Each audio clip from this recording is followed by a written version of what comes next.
Buffy Gets Therapized Part 2. We already looked at The Body, the episode called The Body, where Buffy lost her mom and has to deal with the grief of it. Now we're going to go for the jugular with probably the best episode of Buffy ever, Once More with Feeling, the musical episode. And we're going to talk about existential depression. I think I just made that phrase up. Mended light.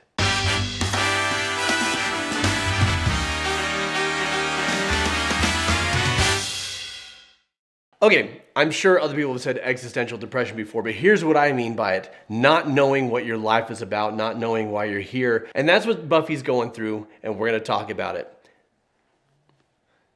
Okay. So, at this time, there hadn't really been musical episodes of TV shows done before. Or if there had, they were few and far between. After this, everyone started doing them. This is one of the most critically acclaimed episodes of TV ever. So here's Buffy. At the end of the last season, she gave her life to save everybody. Her friends were afraid that she was in hell, so her friend Dawn, right there, or friend Willow, sorry, Dawn's her sister, her friend Willow is a witch, pulled her out of, thought she was pulling her out of hell and bringing her back to Earth. Buffy was actually in heaven. And none of her friends know that there is a heaven, that Buffy was there, that she was happy, and they pulled her out. And so now she's depressed because it was so much better there, and now she's stuck in this miserable place called Earth. Maybe some of you can relate. And her role, if you haven't seen the show, she's basically a vampire slash monster slash demon fighting superhero. She's got superpowers that have been endowed on her for this mission. Giles is her Obi-Wan Kenobi, and he's right here. He's like, it's time to go kill the demons because we're located on a hellmouth and we need to stop them from killing people. She's like, fine.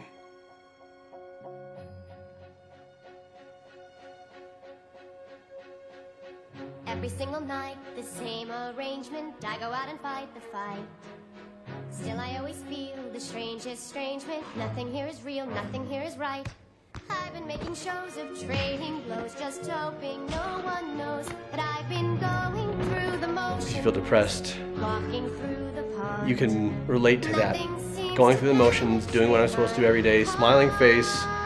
Maybe they won't notice that I'm depressed and I feel purposeless.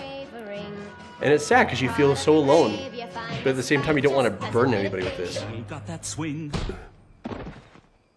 Thanks for noticing. She does pretty well with fiends from hell, but lately we can tell What's she's this? just going Nice through pickup. the motions somehow. She's not even half the girl she. Oh. That's my favorite Will part. I stay this way forever? He gets stabbed and he keeps singing. My life's endeavor, How can I repay? whatever. I don't wanna be. Little inversion, damsel in distress. Here's the dude in distress. His heaving bosoms are revealed and she's like, yeah, whatever. Losing all my drive. I can't even see if this is really me, and I just wanna be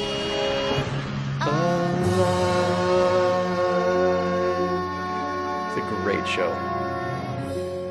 I can't even see if this is really me, and I just want to feel alive. I just want to be alive. So the thing about existential depression, as I call it, with depression, period, I mean, there's a lot of sources. Sometimes it can be circumstantial. Sometimes it could be chemical. Sometimes it could be both. It can be localized around the loss of a relationship. It can be centered around the loss of a certain dream. It can also just be there, inexplicably. I've known people that everything was going well for them in life. They had great friends, great family, great job, like all sorts of things, but they just couldn't feel happiness. In Buffy's case, and in the case of existential depression, it takes the form of purposelessness, of not knowing why you're here. Or as I said earlier, knowing why you're here, having an idea, having a mission, but there's not any joy in it anymore. One of the criteria for depression is loss of interest in activities that you used to enjoy. And Buffy used to enjoy being a hero. She used to enjoy saving people. She used to enjoy killing vampires and demons. I imagine that's actually great catharsis, like if you carry a lot of rage and frustration. And we see that if she's got frustrations with her love life, she goes out and she kills some vampires and she feels better, right? So, but that's not doing it for her anymore. Maybe you feel like there's something that you used to love and now, meh, it doesn't move the needle. What is it, actually? Let me know in the comments below, what did you used to love doing and now it's just kind of meh? Sometimes we feel depressed because we think that we don't have a purpose, that the universe has no purpose or meaning, life has no purpose or meaning, so what are we even doing here? For other people, they believe there's a divine power out there. They believe that we're here for a reason, but they feel like that reason is being withheld from them. They're seeking it and it's not being given. And so there's a frustration there. Or in other cases, I feel like I know what I'm supposed to be doing with my life, either something that I've chosen to do or something that like the divine or my higher power has guided me to do, and I just don't want to do it anymore. So how do we navigate that? So there's so much in this episode, and there's so many different songs, and there's so many things going on with different characters, but I'm going to focus just on Buffy today and this existential depression. We may come back to it. But here, she's going to go fight the demon who's responsible for everyone singing in this episode. He shows up, and the idea is that his demonic power is that everyone turns into a Broadway show, and they sing and dance until they die. Right? They sing and dance so hard that they spontaneously combust. And before they do, they tell the truth. Whatever dark secrets they've been withholding from people, they sing them out. It's like the lasso of truth, except for it's the power ballad of truth. She's going out to find him because he's kidnapped her sister, and she's doing it alone. One of the biggest focuses of this show is Buffy's support network, the Scoobies, named after the Scooby-Doo squad. Right? Her Scoobies, her friends, not all of them have powers, but everybody is loyal and everyone's got her back. She's very used to fighting these battles not alone. But Giles, her Obi-Wan Kenobi, is worried that she's relying too much on him and relying too much on everybody else, and that she's using them as a crutch instead of... And he thinks if they hold back, then she'll have to find her footing. If they hold back, then she'll have to find our way. And there's a tough love scenario I see sometimes with people who suffer from depression. A lot of times their loved ones are there for them. Other times their loved ones say things like, pull yourself up by your bootstraps. This is all in your head. If I help you, I'm enabling you. If I'm here for you, I'm enabling you. You got this. Go and do it. Now she's going off by herself, and... I touch the fire and it freezes me. I look into it and it's black. Why can't I feel my skin should crack and peel? I want the fire back. The fire back inside of me. I look into the fire and I touch the fire and it freezes me. I look into it and it's black. Sometimes when you're depressed, everything seems reversed. Right? I should feel joy, I feel nothing. I should feel happiness, I feel sadness. Or maybe melt away. I guess it's all the same. So And that is a brutal line. To save the day or maybe melt away, I guess it's all the same. 'cause where else can I To feel like if I live or die, if I succeed or fail, it's all the same, like I'm just that flat. Depression isn't always sadness, sometimes it's nothingness. It's flatness. Spike. Buffy's laughing, I've no doubt. Spike's my favorite character. I hope she fries. I'm free if that bitch dies. I better help her out. So his thing is he hates Buffy and he loves her and he wishes he could quit her. And so he's like, I'm free if she dies. I hope she fries. And he's like, I better go help her out. Can we bring back bleached blonde, please? Will this do a thing to change her? Am I leaving Dawn in danger? Is my slayer too far gone to care? And friends and family second guessing. What if Buffy can't defeat it? beady eyes is right where needed, or we could just sit around and glare. We'll see it through, it's what we're always here to do. So we will walk through the fire. So awesome if people rise up and are there for you, but if they don't, it's lonely as hell. But why I froze, not one among them knows, and never can be told. But she's cutting herself off, and it's hurting her. Much graver. First he'll kill her, then I'll save her. Such a Joss Whedon line. She came from the grave much graver. No, I'll save her, then I'll kill her.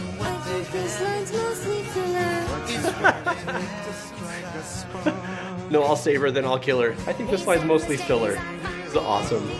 It's hilarious. The writing on this show is so sharp. The point of no return.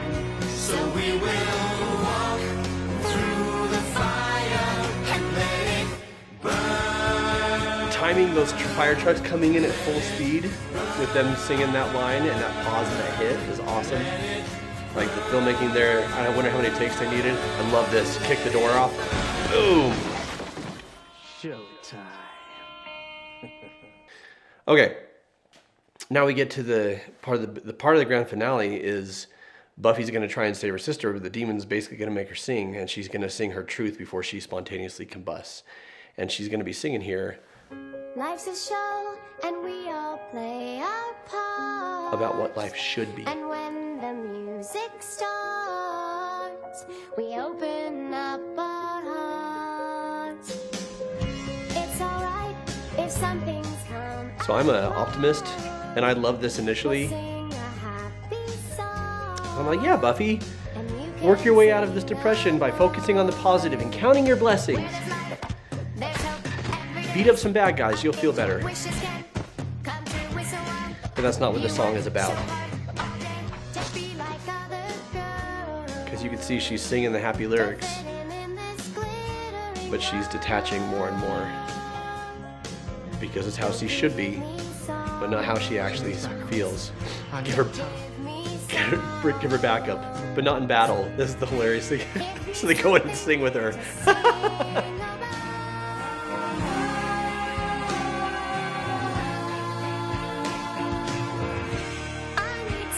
I love the song, of the lyric. Don't give me songs, give me something to sing about.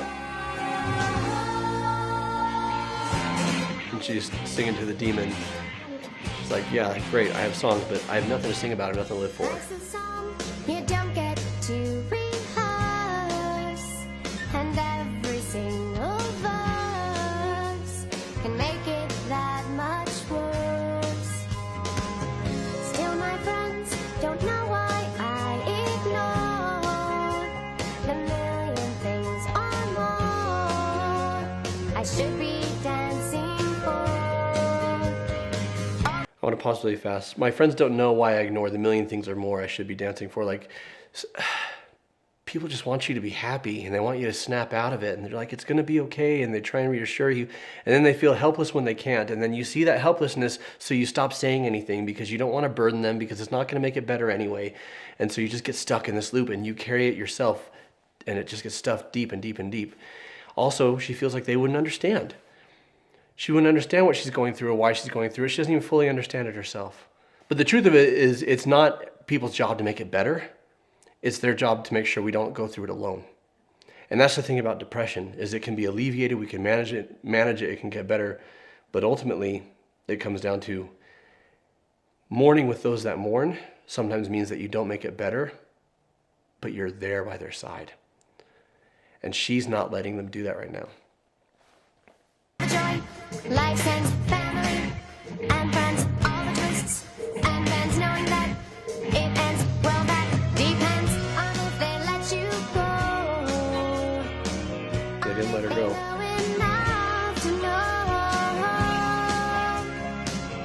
that when you bow, you leave the crowd. So she's saying, I had my ending, and I left this earth, and I left it happy. And a thing isn't beautiful because it lasts, right? Our lives are beautiful because they don't last, and we need to make the most of it while we're here. There was no pain, no fear, no doubt, till they pulled me out of heaven. And the key isn't pretty anymore. It's kind of ugly, kind of... That's my refrain. I live in And there's a hell, willow. 'cause I've been expelled from heaven. I think I was in heaven. The rest of the song sounds really good, but this is off key a little bit, like her life. So she sings to her friends, please give me something to sing about, something to live for. And they don't have anything. And the demon's just like, no, go ahead and die. So at this point, Buffy's gonna make her exit. She's gonna go out in flames. She's literally gonna die by suicide right here. And her friends don't know what to do or how to stop her.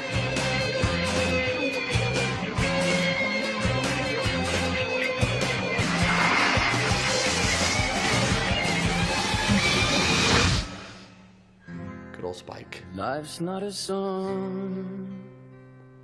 Life isn't bliss. Life is just this, it's living. You'll get along.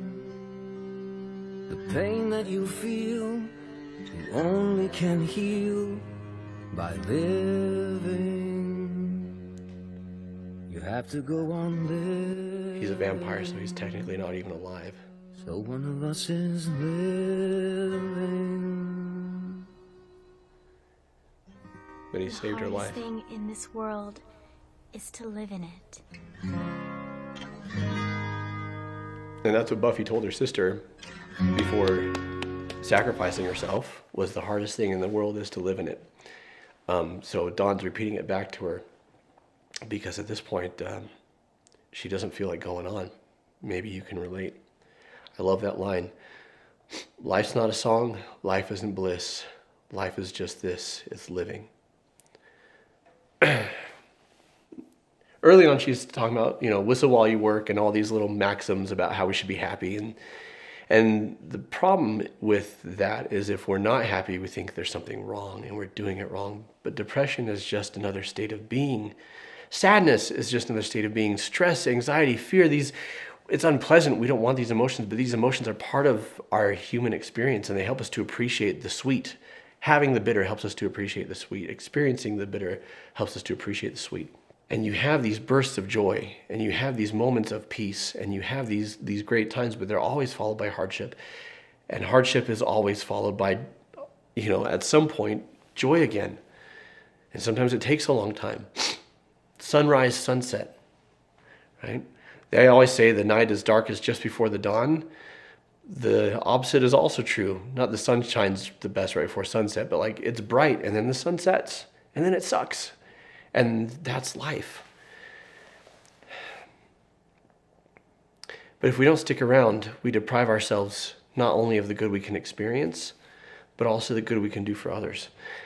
And Spike, he's going to get his soul back in a later season, but he's experienced sorrow in his life, and he's caused sorrow in his life.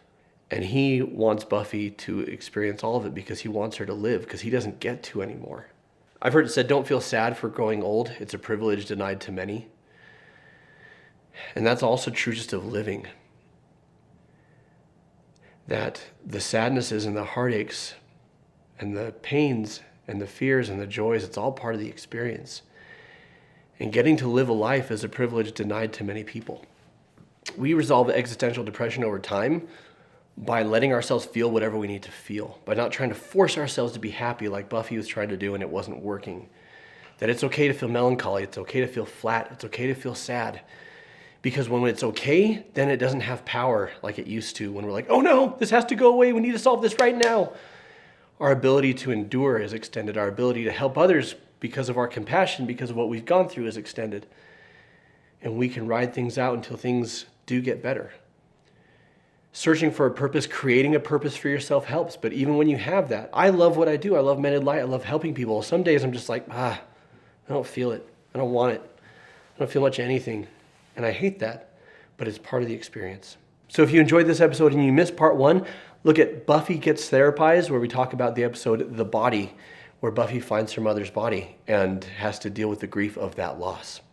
If you are going through grief or depression, a therapist on our team can help you. We have free 15-minute consultations, discovery calls. The link is in the description of this video for that. If you don't know who you are or who you want to be, or sometimes you just don't feel it, how do you deal? What's your experience that could help somebody else? Please share in the comments. What would you like me to therapize? What from pop culture would you like me to cast a therapist's eye on? Let me know in the comments below. As always, like, subscribe, click the bell so you get notified because we got new videos coming all the time. I'm Jonathan Decker. This has been Buffy Gets Therapized, Part 2, and I'll see you next time. Oh look, there's the part 1.